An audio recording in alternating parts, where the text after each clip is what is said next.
محمود غزنوي رحمت الله علیه د 2مې صدۍ او د 3مې صدۍ په منځ کې تیر شوی د مسلمانو یو نامور عظیم بادشاه دی په هندوستان باندې 19 حملې کړي دي. محمود غزنوي رحمت الله علیه ته الله تعالی دا مقام څنګه ورکړی، څنګه مقام ورکړی؟ یوه ورځ ایاز زوی ته آواز وکړو، ای ایاز زویه دې خوا راشه.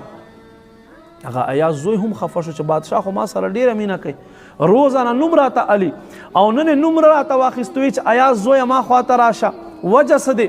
پلار ته ووې، پلار یې تپوس وکړو بادشاه سلامت خفه کېږي به نه، نور کله ته ما زوی ته د خپل نوم علي نن د زما نوم واخیستلو ورته راوغوښتې، وجه څه ده؟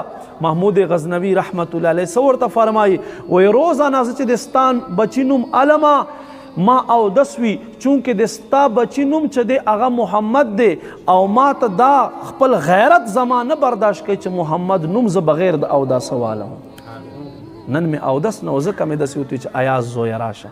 داسې بادشاهانو زمونږ الحمدلله.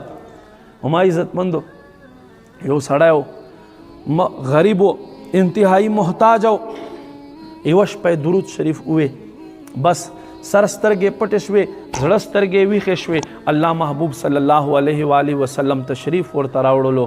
وایه امتي څه پریشانی دی؟ وایي قربان ډېر زیات تنګ دسته یم، په ما باندې قرضې اوړېدلې دي، نه پوهېږم چې څه وکړم. محبوب کریم صلی الله علیه و آله وسلم ورته وخندل، ورته فرمایي لاړ شه محمود غزنوي ته ورشه، ورته وایه چې الله نبي له طرفه زه راغلی یم، ما زما قرض روپۍ راکه، 10,000 درهمه په ما باندې قرض د 10,000 درهمه راکه. وایي قربان ور خو به شمه، خو داسې خو هر سړی دعوه کوي، ما ته یې کوي چې څه دلیل، څه ثبوت څه دی سره، زه به څه ورته وایم؟ محبوب کریم صلی الله علیه و آله وسلم ورته وفرمایل، وای محمود غزنوي ته وایه چې کله دلیل د نه وغواړي ورته وایه چې الله نبي ما ته فرمایل چې 60,000 ځله 60,000 ځله روزانه ته په ما باندې درود شریف وایه، دا یې دلیل دی. ما عزتمنو سهار چې رڼا شوه سړی ډېرې خوشحالۍ سره ورغو. محمود غزنوي رحمت الله علیه ته چې دا خبر بیان کړه، وای دلیل څه شته سره؟ وای ها دلیل محبوب دا راته ښیلی و، دلیل دا راته ښیلی و چې ته روزانه په ما باندې 60,000 ځله درود شریف وایې.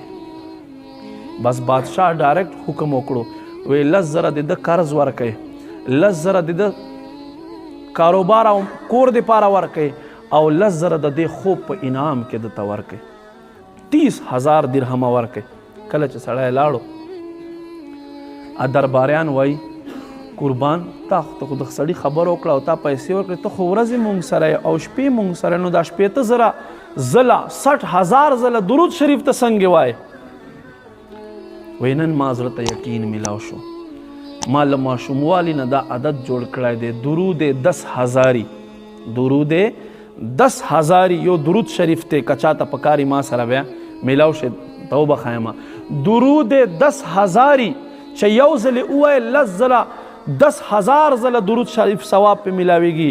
هغه زه چې محل نه راوځمه خپل دربار ته په خپل مسند باندې کښېنمه نو 3 ځله سحر وایمه او 3 ځله ماسخوتن وایمه، په یو ځل باندې 10,000 درود شریف ویلو ثواب میلاو کیږي. نن ما ته یقین وشو چې 6 ځله ویلو باندې الله ما ته 60,000 ځله درود شریف ویلو ثواب را عطا کوي.